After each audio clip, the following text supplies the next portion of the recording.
Hello guys, welcome. My name is Ruturaj and today we are going to start the further subtopic of hydrogeology. First lecture we have already completed and I'm sorry for I did not show the syllabus, entire syllabus. I should have start from the syllabus. So in this lecture first we will have a look on syllabus first. So hydrogeology is divided in two units. First unit has some topics that from which some of them we have already completed in first chapter or first lecture. And today we are going to learn about water bearing properties of rock. Okay, so first lecture we have studied hydrological cycle parameters, then origin and sources of groundwater. Now in this lecture we will see the water bearing properties of rocks or geological formations, we can say. Okay, so let's start. Under this topic we are going to study porosity, permeability, transmissivity, specific yield, specific retention. There are many other terms also except these five. Yes, five. So except these fives there are many terms, but according to syllabus we will study only these five which are very important for further groundwater studies. Okay, so first is porosity. आता first लेक्चरमध्ये आपण बघितलं होतं की precipitation, infiltration, percolation या सगळ्या terms आपण बघितल्या होत्या. तर हे सगळं झाल्यानंतरची जी प्रोसेस आहे ती म्हणजे ग्राउंडमध्ये वॉटर स्टोरेज होण्याची प्रक्रिया काय आहे. ठीक आहे, आता इन्फिल्ट्रेशन झालं, पर्कोलेशन झालं, जमिनीत पाणी आलेलं आहे, आता ऑलरेडी जमिनीत पाणी आलेलं आहे. तर पोरोसिटीमध्ये आपण काय बघणार आहे, तर ते जे आलेलं पाणी आहे ते आपली जमीन जी आहे ती किती होल्ड करू शकते पाण्याला त्या. ठीक आहे, आपल्याला जर फ्युचरमध्ये आपल्याला जर प्लॅन करायचा असेल ते यूज करायचा. आता पावसाळा जो आहे आपल्या भागात तो म्हणजे पावसाळा हा सीझन जो आहे, rainy season is only for 3 to 4 months, right. उरलेला पूर्ण जे वर्ष असतं ते पाऊस नसतो आपल्याकडं. मग ते ग्राउंड वॉटरमध्ये स्टोर राहण्यासाठी ज्या प्रॉपर्टीज आहेत रॉकच्या त्या आपण आज स्टडी करणार आहे. तर पहिली आहे पोरोसिटी म्हणजे काय, तर एखाद्या रॉकची कपॅसिटी वॉटर होल्ड करून ठेवण्याची कपॅसिटी किती आहे. ठीक आहे, तो किती टाईमपर्यंत वॉटर होल्ड करून ठेवू शकतो स्वतःकडं, त्या प्रॉपर्टीला आपण म्हणतो porosity. Okay, so here is the proper definition of porosity is the ratio of volume of pores to the volume of bulk rock. Okay, तर यामध्ये काय सांगितलेलं आहे की सपोज आपण एखादा ब्लॉक घेतला, ओके, क्यूब घेतला, suppose 1 centimetre into 1 centimetre, 1 centimetre cube म्हणजे 1 सेंटीमीटर साईड असलेला एक क्यूब घेतला. ठीक आहे, तर त्या क्यूबमध्ये त्याचा व्हॉल्यूम किती झाला. आता व्हॉल्यूम ऑफ क्यूब काय असते, तर साईडचा क्यूब. ओके, 1 सेंटीमीटरचा क्यूब तर 1च येणार आहे तो. ठीक आहे, तर त्या क्यूबमध्ये त्याचा जो टोटल व्हॉल्यूम आहे त्या टोटल व्हॉल्यूमपैकी त्याच्यामध्ये असणारे पोर्स जर आपण सेपरेट काढले, ठीक आहे, सगळे पोर्स जर volume of all the pores present in that 1 cubic block आपण जर सेपरेट काढले तर तो जो येणारा व्हॉल्यूम आहे तो किती पर्सेंट आहे टोटल व्हॉल्यूमच्या. ठीक आहे, याला आपण म्हणतोय पोरोसिटी.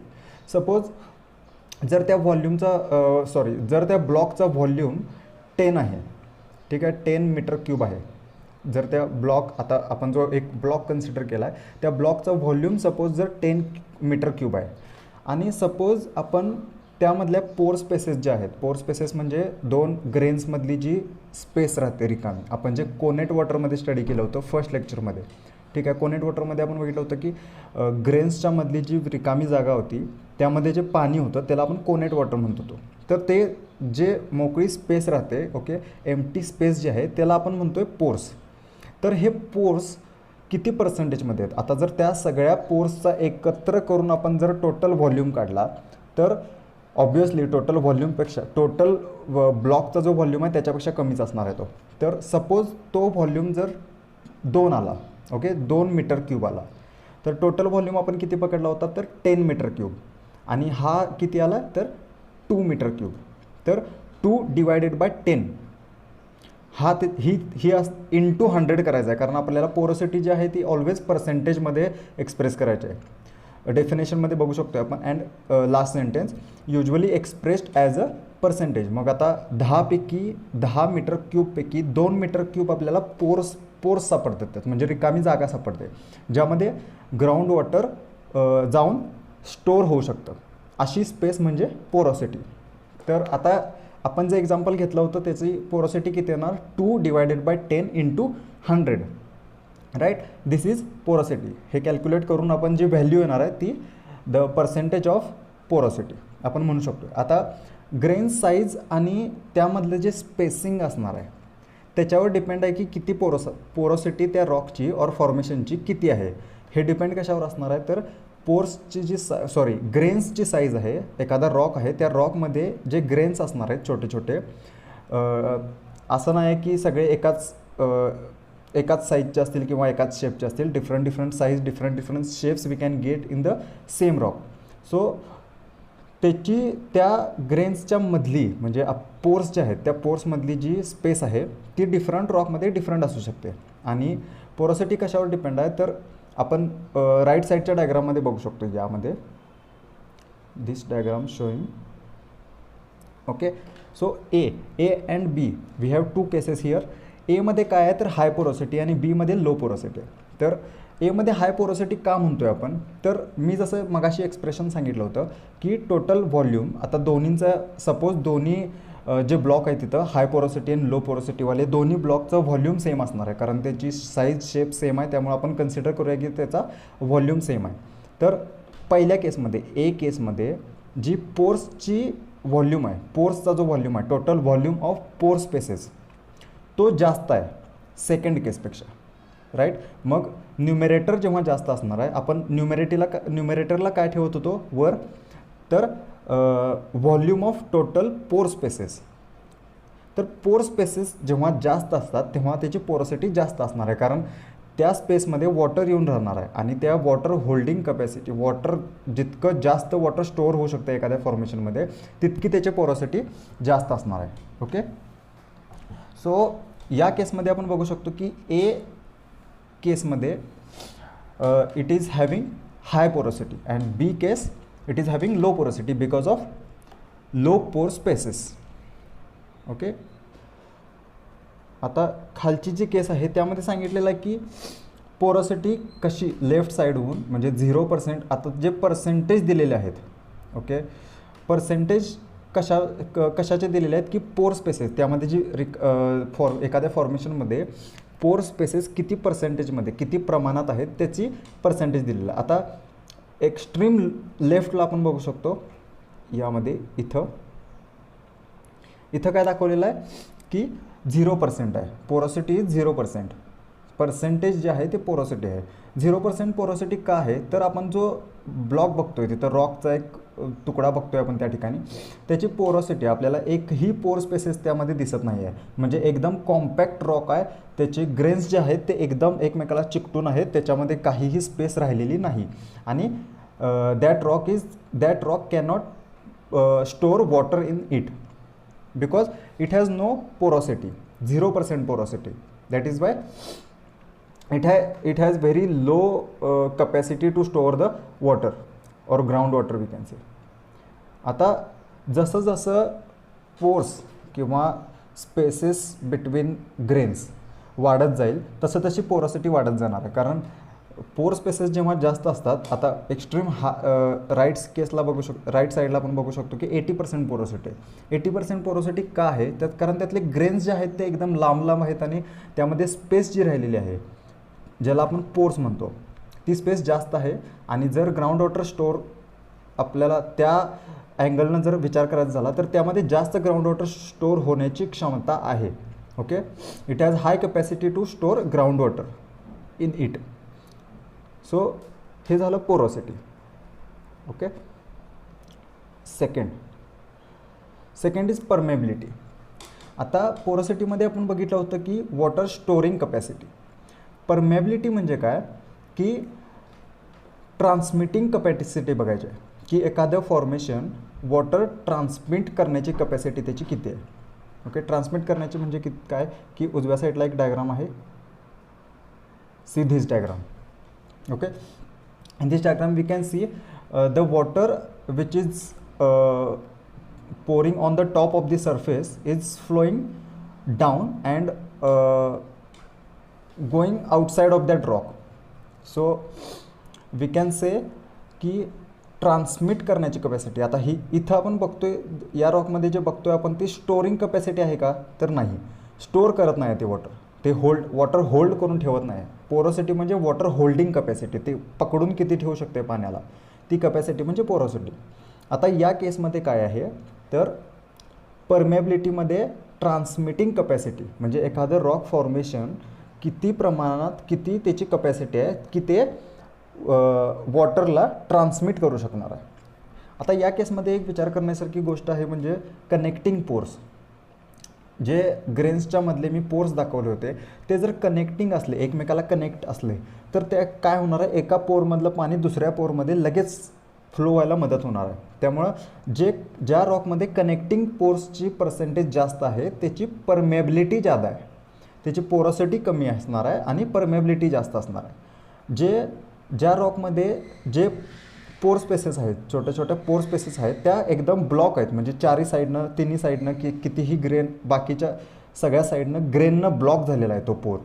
तर अशा रॉकमध्ये किंवा अशा फॉर्मेशनमध्ये त्याची पोरोसिटी जास्त असणार आहे, कारण ते वॉटर होल्ड करून ठेवणार आहे त्या पोर स्पेसमध्ये, राईट, ते सोडणार नाही आहे त्या वॉटरला. त्यामुळं this is called permeability. This is the definition. Ability of formation to transmit the fluid. Transmission व्हायला पाहिजे त्यातून. स्टोर करण्याची कपॅसिटी आपली मगाशी झालेली आहे पोरोसिटीमध्ये, ट्रान्समिट करण्याची कपॅसिटी म्हणजे परमेबिलिटी. ठीक आहे, या डायग्राममध्ये आपण बघू शकतो की वॉटर जे आहे लेफ्ट साईडच्या डायग्राममध्ये वॉटर जे आहे ते फ्लो करून खाली आलेलं आहे, पूर्ण त्यांना स्टोर करून ठेवलेलं नाही वॉटर. ठीक आहे, या प्रॉपर्टीला आपण म्हणतोय परमेबिलिटी. आता परमेबिलिटीचं युनिट काय असणार आहे तर मीटर पर डे. आपण आता पर डे किंवा per centimetre per metre we can use anything here. पण आता इथं मीटर पर डे यूज केलं आहे म्हणजे एखाद्या जिओलॉजिकल फॉर्मेशनमधून पाणी वाहत असताना ते आपल्या नदीत वाहते तसं थोडीच वाहणार आहे. त्यामुळं आपण कॅल्क्युलेशन करताना आपण मीटर पर डे, एका दिवसाला किती मीटर फ्लो झालं आहे ते, एका पॉईंटवरून दुसऱ्या पॉईंट जाण्यासाठी एका दिवसात किती मीटर फ्लो झालं आहे. ठीक आहे, यामध्ये मोजतोय आपण ते metre per day. This is the unit of permeability. Okay, next is transmissivity. आता ट्रान्समिसिव्हिटी म्हणजे काय आहे तर आपण परमेबिलिटी आणि ट्रान्समिसिव्हिटीमधला फरक सांगतो. पहिल्यांदा ट्रान्समिसिव्हिटी म्हणजे काय बघूया तर rate at which ground water flows horizontally through aquifer. Aquifer ही कन्सेप्ट अजून आपल्याला क्लिअर झालेली नाही आहे, आपण नेक्स्ट लेक्चरमध्ये येईल. पण इथं समजण्यासाठी इतकंच समजायचं आपल्याला की एखादं जिओलॉजिकल फॉर्मेशन आहे, एखादा रॉक आहे, त्यामधून ग्राउंड वॉटर फ्लो करायला लागले. ठीक आहे, सपोज ग्राउंड वॉटर फ्लो करायला लागले तर परमेबिलिटीमध्ये आपण काय बघितलं होतं, इकडं बघितलं होतं की एका पॉईंटहून दुसऱ्या पॉईंटवर जाण्यासाठी त्याला किती टाईम लागतो आहे. ठीक आहे, इथं आपण हे कन्सिडर केलं नव्हतं की ते जे पाणी वाहते ते किती थिकनेस, किती एरियामधून वाहते, हे कन्सिडर नव्हतं केलं. तर ट्रान्समिसिव्हिटीमध्ये आपल्याला काय करायचं आहे तर किती एरियामधून वाहतं ते. ठीक आहे, थिकनेस किती आहे ॲक्विफरचा. ॲक्विफर म्हणजे the rock from which the ground water is flowing. ठीक आहे, तर इथं आपल्याला थिकनेस पण कन्सिडर करायचा आहे. ओके, आता इथं इथं एक मेन्शन केलं आहे सेकंड पॉईंटमध्ये परमेबिलिटीमध्ये की ऑल्सो कॉल्ड हायड्रोलिक कंडक्टिव्हिटी. आता हायड्रोलिक कंडक्टिव्हिटी, परमेबिलिटीला आपण हायड्रोलिक कंडक्टिव्हिटी पण म्हणू शकतो. पण इन डिटेल जर आपल्याला इन डिटेल फुल डिटेलमध्ये स्टडी करायचं झालं तर hydraulic conductivity is different. But for our understanding here we can consider permeability is hydraulic conductivity and unit is also same meter per day. Okay, नाव ट्रान्समिसिव्हिटीमध्ये काय आहे तर रेट ॲट विच, इथं रेट कन्सिडर करायचा आहे. किती रेट म्हणजे change in velocity is rate. Okay, transmissivity. आता ट्रान्समिसिव्हिटीचं जे इक्वेशन आहे ते K into B. T is transmissivity, K we can see K is hydraulic conductivity और permeability we can say. Okay, and B is width of aquifer. Aquifer म्हणजे that geological formation from which ground water is flowing. आता इथं आपल्याला बी width consider करायचे आहे ॲक्विफरची और फॉर्मेशनची. त्यामुळे काय होणार आहे तर transmissivity is equal to K hydraulic conductivity into B. तर हायड्रॉलिक कंडक्टिव्हिटी म्हणजे काय तर फ्लो होण्याचा रेट नाही तर मीटर पर डे हे एकक आहे ट्रान्समिटिव्हिटी. परमेबिलिटीचं एकक होतं मीटर पर डे. इथं बघू शकतो आपण एकदम बेसला आपण स्लाईडच्या metre per day unit of permeability. तर इथं काय के म्हणजे hydraulic conductivity is considered as permeability only. That is by we are using metre per day for hydraulic conductivity also. आता metre per day into B is width of aquifer. ॲक्विफरची width काय आहे तर width म्हणजे आपण काय मोजणार आहे की किती मीटर आहे. विड्थ आपण कशात मोजतो तर मीटरमध्ये. त्यामुळं metre per day into metre काय होणार आहे metre square per day. Sorry ते क्वेश्चन मार्क जे आहे ऑरेंज कलरमध्ये जे आहे, झूम करतो मी तिथं ते जो क्वेश्चन मार्क आला आहे तिथं मीटर स्क्वेअर घ्यायचं आहे. कारण metre into metre square per day हे ट्रान्समिसिव्हिटीचं फायनल युनिट होणार आहे, metre square per day. Okay, so this is transmissivity. ट्रान्समिसिव्हिटीमध्ये काय आहे डिफरन्स की परमेबिलिटीपेक्षा वेगळं काय आहे यामध्ये तर इथं ॲक्विफरचा थिकनेस पण कन्सिडर करायचा आहे. त्यामुळे आपण परमेबिलिटीला जेव्हा मल्टिप्लाय करतो आहे थिकनेसनं तेव्हा आपल्याला मिळते ट्रान्समिसिव्हिटी. दिस इज ट्रान्समिसिव्हिटी. आता या दोन प्रॉपर्टी इम्पॉर्टंट आहेत कारण जेव्हा आपण एक्स्ट्रॅक्शन ऑफ ग्राउंड वॉटर किंवा जेव्हा ग्राउंड वॉटरचा यूज करायचा आहे आपल्याला तर these two properties are very important. Okay, so specific yield आणि स्पेसिफिक रिटेन्शन. आता याचं एक सिम्पल एक्झाम्पल देतो. सपोज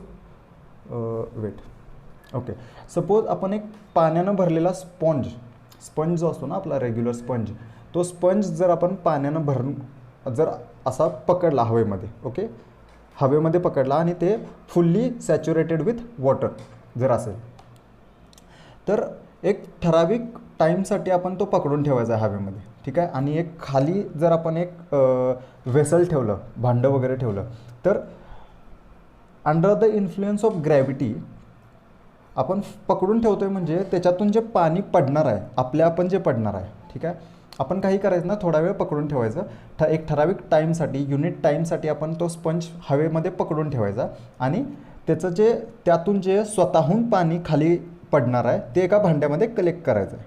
ठीक आहे, तर ते जे पाणी स्वतःहून खाली पडलेलं आहे ते कशामुळे पडलं under the influence of gravitational force acted by earth. तर हे जे पाणी खाली येणार आहे पूर्ण, ठीक आहे, तर ह्या पाण्याला आपण म्हणणार आहे स्पेसिफिक यील्ड. ह्या पाण्याचा व्हॉल्यूम काढायचा, आपण व्हॉल्यूम कॅल्क्युलेट करायचा आणि त्या व्हॉल्यूमला डिवाइड करायचा आहे टोटल व्हॉल्यूमनं आणि याचं जे पर्सेंटेज असेल ते असणार आहे स्पेसिफिक यील्ड आपलं. आणि स्पेसिफिक रिटेन्शन म्हणजे काय तर तोच स्पंज आपण एक ठराविक टाईमनंतर काय होणार आहे त्याच्यातलं अजिबात प्रेस वगैरे काही करायचं नाही. ठराविक टाईमनंतर काय होणार आहे तर त्यातलं पूर्ण पाणी जे असणार आहे under the influence of gravity आपल्याला खाली येऊ द्यायचं आहे. ते पूर्ण पाणी जेव्हा पडायचं त्यातनं स्टॉप होईल, बंद होईल, तेव्हा काय करायचं तर त्या स्पंजमधलं उरलेलं जे पाणी आहे, आता त्या स्पंजमध्ये ऑब्वियसली काहीतरी पाणी उरलं असणार ना, तर ते पाणी जे उरलं आहे त्याचा जो टोटल व्हॉल्यूम असणार आहे त्या व्हॉल्यूमला आपण जर डिवाइड केलं टोटल व्हॉल्यूमनं आणि पर्सेंटेजमध्ये कन्व्हर्जन केलं तर त्याला आपण म्हणतोय स्पेसिफिक रिटेन्शन. तर रिटेन किती केलं आहे त्या स्पंजनं. ठीक आहे, रिटेन म्हणजे स्वतःकडे पकडून किती ठेवलं आहे याला म्हणतोय आपण स्पेसिफिक रिटेन्शन. स्पेसिफिक यील्ड म्हणजे काय तर आपण जो स्पॉन्ज पकडला होता हातामध्ये त्यापैकी ग्रॅव्हिटेशनल फोर्सच्या इन्फ्लुएन्समुळं त्यातून जे पाणी लूज झालं, त्यातून जे पाणी गेलं त्यामधून, त्याला आपण म्हणतो आहे स्पेसिफिक यील्ड. जितकं व्हॉल्यूम पाणी गेलं आहे, जितकं अमाऊंटमध्ये पाणी गेलं आहे, ते काय होणार आहे, एका भांड्यामध्ये कलेक्ट करायचं, त्याचा व्हॉल्यूम कॅल्क्युलेट करायचा, त्याच्या व्हॉल्यूमला टोटल व्हॉल्यूमनं डिवाइड करायचं इंटू 100. ते जे पर्सेंटेजमध्ये येणार आहे ते आपण ते म्हणतो आपण स्पेसिफिक यील्ड. आणि स्पेसिफिक यील्ड मधून जे पाणी मिळलं आहे ते आपल्याला काय होणार आहे तर एक्स्ट्रॅक्शन करू शकतो आहे, तितकं पाणी एक्स्ट्रॅक्शन करू शकतो आहे आपण ग्राउंड वॉटरमधलं. आपण जे बोर वगैरे काढतो आहे जमिनीमध्ये, ठीक आहे, त्या बोरिंगमध्ये काय असते तर त्या बोरमधनं आपण पाणी एक्स्ट्रॅक्ट करतो आहे, पंप करतो आहे. म्हणजे काय करतो आहे तर स्पेसिफिक यील्डमधलं जे पाणी आपल्याला, स्पेसिफिक यील्डमधलं आपण जे आता कन्सेप्ट बघितली की ग्रॅव्हिटेशनल इन्फ्लुएन्समधनं जे गेलं, स्वतःहून जे पाणी त्यातून निघून गेलं, तेवढंच आपण पंप करू शकतो आहे ना. ठीक आहे, ही कन्सेप्ट इम्पॉर्टंट आहे कारण आपल्याला extraction of ground water is very important. कारण सध्या आपल्याला फ्रेश वॉटर जे आहे, आपण फर्स्ट लेक्चरमध्ये बघितलं होतं की 30% of all fresh water on the earth is in the ground water. That is why ground water is most important part for human beings. Okay, so specific yield is specially important for human beings. Okay, we can say.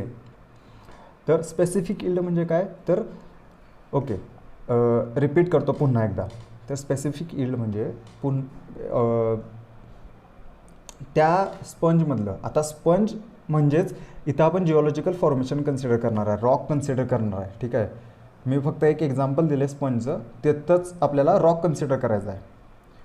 Okay, तर आपण जे extract करतो आहे पाणी, ते पाणी म्हणजे specific yield आहे. आपण जे ते जे पोर्समध्ये जे अमाऊंटमध्ये पाणी आहे ते आपण एक्स्ट्रॅक्ट करून घेणार आहे, त्याला आपण म्हणतो स्पेसिफिक यील्ड. आता स्पेसिफिक रिटेन्शननं जे पाणी उरलं आहे त्यामध्ये, सेकंड इमेजमध्ये जे बघू शकतो आपण, ठीक आहे, या इमेजमध्ये आपण बघू शकतो सेकंड इमेजमध्ये की ते पोर्समध्ये जे पाणी उरलेलं आहे ते का राहिलं तर त्यामध्ये 2 रिझन्स आहेत. एक म्हणजे कॅपिलरी ॲक्शनद्वारे जे आहे ते आपल्याला बघायला मिळतं की एकमेकाला होल्ड करून ठेवतो आहे, आणि मोलिक्युलर अट्रॅक्शन जे असणार आहे, ठीक आहे, मोलिक्युल्स टू मोलिक्युल अट्रॅक्शन और वॉटर मोलिक्युलचं रॉकचे जे मोलिक्युल्स असणार आहे, रॉक ग्रेन्सचे जे मोलिक्युल्स असणार आहे त्यांच्यामधलं जे अट्रॅक्शन आहे त्यामुळे काय होणार आहे, त्याच्या ग्रेनवर ते वॉटर चिटकून राहणार आहे एक प्रकारे. ठीक आहे, त्यामुळे ते वॉटर आपल्याला एक्स्ट्रॅक्ट करता येत नाही, ते वॉटर आपण काढू शकत नाही तिथून. ठीक आहे, आपल्याला काढू शकतो आहे असं पाणी कुठलं आहे तर धिस अमाऊंट. ओके, खाली आपण बघू शकतो टँकमध्ये जे पाणी साठलेलं आहे ते पाणी काय असणार आहे, आपण एक्स्ट्रॅक्ट करू शकतो आहे, ते फ्री वॉटर आहे. फ्री वॉटर म्हणजे मी या कन्सेप्ट अंडरस्टँडिंगसाठी यूज करतो आहे, या फ्री वॉटर वगैरे हे एक्झाममध्ये यूज करायच्या कन्सेप्ट नाही आहेत. This is only for understanding. Okay, so specific yield म्हणजे आपण फ्री वॉटर जे एक्स्ट्रॅक्ट करू शकतो आहे, किंवा आपण जर पकडलं हवेमध्ये एखादं पकडलं तर ग्रॅव्हिटेशनल इन्फ्लुएन्समधनं जे पाणी स्वतःहून निघून जाणार आहे ते म्हणजे स्पेसिफिक यील्ड. ठीक आहे, कारण ते फ्री वॉटर आहे. आणि स्पेसिफिक रिटेन्शननं काय होणार आहे तर ते ग्रेन्सला वॉटरचे जे मोलिक्युल्स आहेत H2Oचे ते ग्रेन्सच्या मोलिक्युल्ससोबत चिकटून राहिलेले असणार आहेत, आणि त्यामुळे ते आपल्याला एक्स्ट्रॅक्ट करायला थोडं डिफिकल्ट असणार आहे. त्यामुळे त्याला म्हणायचं आपल्याला स्पेसिफिक रिटेन्शन. ठीक आहे, आता इथं एक गोष्ट लक्षात येते आपल्या की आपण पोरॉसिटीमध्ये काय बघितलं होतं की एखादा ब्लॉक असेल रॉकचा, त्यातले पोर स्पेसेस जितके आहेत, टोटल पोर स्पेसेस जितके आहेत त्याचा व्हॉल्यूम आपण काढत होतो, आणि तो व्हॉल्यूम टोटल व्हॉल्यूमला डिवाइड करून, टोटल व्हॉल्यूमसोबत डिवाइड करून आपण जे पर्सेंटेज काढत होतो त्याला पोरोसिटी म्हणत होतो. तर इथं काय आहे, स्पेसिफिक यील्ड म्हणजे काय आहे तर ग्रेन्सचा विचारच करायचा नाही आहे या इमेजमध्ये. ठीक आहे, ग्रेन्स हा आपण पोरोसिटीमध्ये ग्रेन्सचा जितका व्हॉल्यूम होता तो कन्सिडर करत नव्हतो, राईट. आता राहिले काय पोर्समध्ये काय असणार आहे, वॉटर प्रेझेंट असणार आहे. त्या water presents fully saturated rock जर असेल, लेफ्ट साईडला जो आहे तो फुल्ली सॅच्युरेटेड रॉक आहे, तर तो रॉक जो आहे फुल्ली सॅच्युरेटेड, तर त्यामधलं पूर्ण वॉटर काढून घ्यायचं म्हटलं तर आपल्याला काय मिळणार आहे, specific yield plus specific retention. ठीक आहे, आता आपण फर्स्ट इमेजमध्ये बघू शकतो की स्पेसिफिक, आपलं फर्स्ट इमेजमध्ये काय आहे तर स्पेसिफिक यील्ड आहे ती, आणि सेकंडमध्ये स्पेसिफिक रिटेन्शननं जे वॉटर राहिलेलं आहे त्यामध्ये ते. जर ते दोन्ही वॉटर, हे दोन्ही वॉटर्स आपण ॲड केले तर आपल्याला काय मिळणार आहे, तर व्हॉल्यूम ऑफ पोर मिळणार आहे. पोर स्पेसेसचा व्हॉल्यूम मिळणार आहे. आणि पोर स्पेसेसचा व्हॉल्यूम निघाला म्हणजेच काय झालं, तर पोरॉसिटी झाली. तर ultimately we are getting porosity by adding specific yield and specific retention. And this is very important property. Okay, here we can see specific retention and specific yield.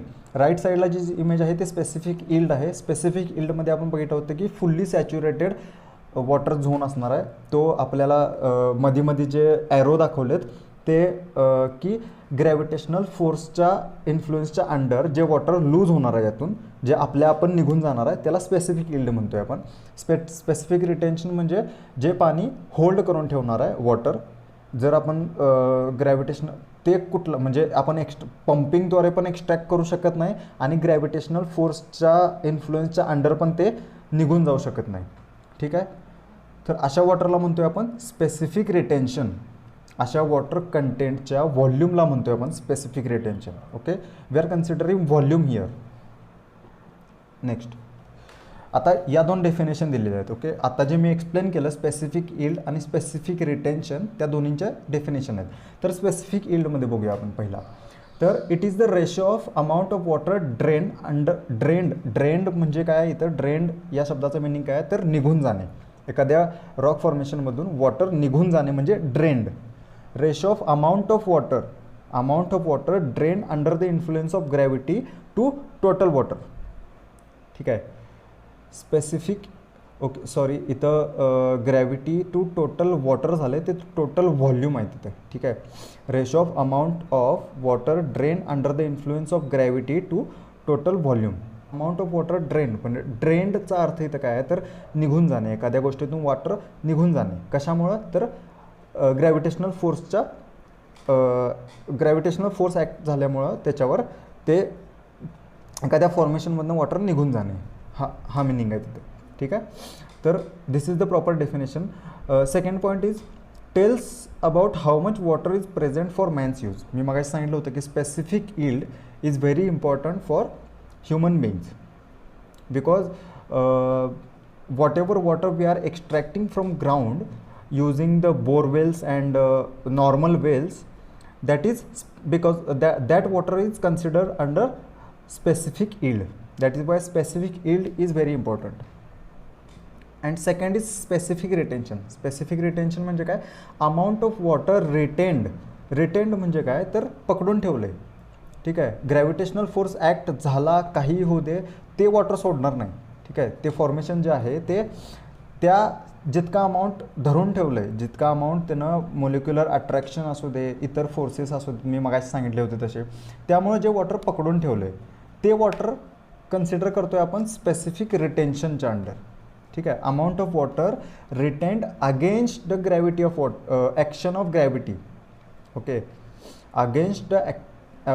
Against म्हणजे opposite, gravitational फोर्सला oppose करून ते स्वतःकडे पकडून ठेवते. अशा ह्याला आपण काय म्हणतोय, स्पेसिफिक रिटेन्शन. तर या होत्या properties of rocks, water bearing rocks. Okay, हे होतं सेकंड लेक्चर, ज्यामध्ये आपण बघितलं की properties of water bearing rock और water bearing formation, geological formation we can say. आणि जर डाऊट्स वगैरे कुणाला असतील किंवा या टॉपिक्सच्या किंवा कुठल्याही टॉपिक्सच्या नोट्स, हँड रिटन नोट्स माझ्याकडे अवेलेबल आहेत, कुणाला जर पाहिजे असतील तर कमेंट सेक्शनमध्ये कळवा. आणि नेक्स्ट लेक्चरमध्ये आपण डार्सी लॉ आणि टाईप्स ऑफ ॲक्विफर हे दोन टॉपिक कवर करणार आहे. Okay, thank you so much.